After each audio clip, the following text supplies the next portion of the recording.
यहाँ 14 पति की आयु के बराबर होती है एक पत्नी की उम्र। ऐसा गजब है नियम। 14 पति के बराबर पत्नी की यह उम्र सुनने में अटपटा लग सकता है, लेकिन जब महल से असुर का जन्म हो सकता है और पसीने की बूंद से हनुमान जी को पुत्र प्राप्ति हो सकता है, तो ऐसा होना भी आश्चर्य की बात नहीं है। और जब यह बात स्वयं वह स्त्री कर रही हो कि उसके 14 पति होंगे, फिर उसकी आयु समाप्त होगी, तो बात और भी रोचक हो जाती है।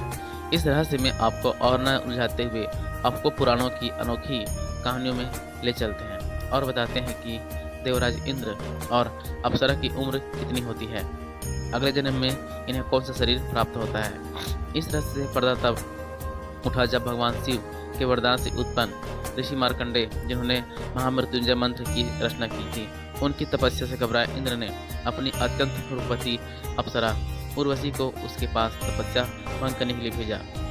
भगवान नारायण की जंघा से उत्पन्न अप्सरा उर्वशी को अपने रूप पर बहुत अहंकार था। वह ऋषि से कुछ दूरी पर आकर कामुक नृत्य करने लगी, लेकिन इसका मार्कंडेय ऋषि पर कोई प्रभाव नहीं पड़ा। जब उर्वशी ने अपने सारे प्रयास व्यर्थ देखा तो वह निर्वस्त्र होने लगी। अप्सरा के इस व्यवहार पर ऋषि ने आंखें खोल दी और पूछा, आप ये सब क्यों कर रही हैं? ऋषि के वचनों से अप्सरा लज्जित हो गई। उर्वशी लज्जित भाव से जवाब देते हुए बोली कि ऋषि, आप जीत गए और मैं हार गई। मैंने अपने तपस्या भंग करने के लिए बहुत कुछ किया, फिर भी आपकी तपस्या भंग नहीं कर पाई। उर्वशी अपनी हार स्वीकारते हुए बोली, ऋषि, आप सच्चे ब्रह्मज्ञानी हैं। उर्वशी ने बताया कि वह वर्तमान इंद्र की पटरानी है और हार कर स्वर जाएगी तो देवराज उनसे क्रोधित होंगे और उनका अनादर करेंगे।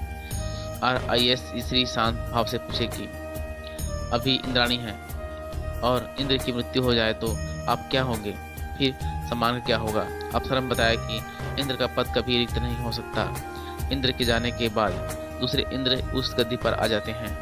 एक इंद्राणी की आयु उतनी होती है जितने 14 इंद्र की होती है।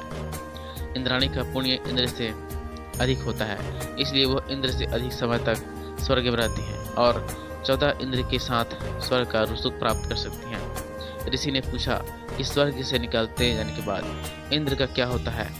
इसका जवाब देते हुए अप्सरा ने बताया, पुण्य का नाश होने पर इंद्र स्वर्ग से मृत्युलोक में वापस आ जाते हैं और उन्हें गधा का जन्म मिलता है। इंद्राणी भी पुण्य क्षय होने पर मृत्युलोक में आ जाती है और अपने 14 पतियों के साथ रहती है। तो ये थी आज की वीडियो। आपको कैसी लगी हमें कमेंट में बताएं और नए हो चैनल में तो सब्सक्राइब कर लेना प्लीज़। दोस्तों, ऐसे ही वीडियो देखने के लिए आप मेरे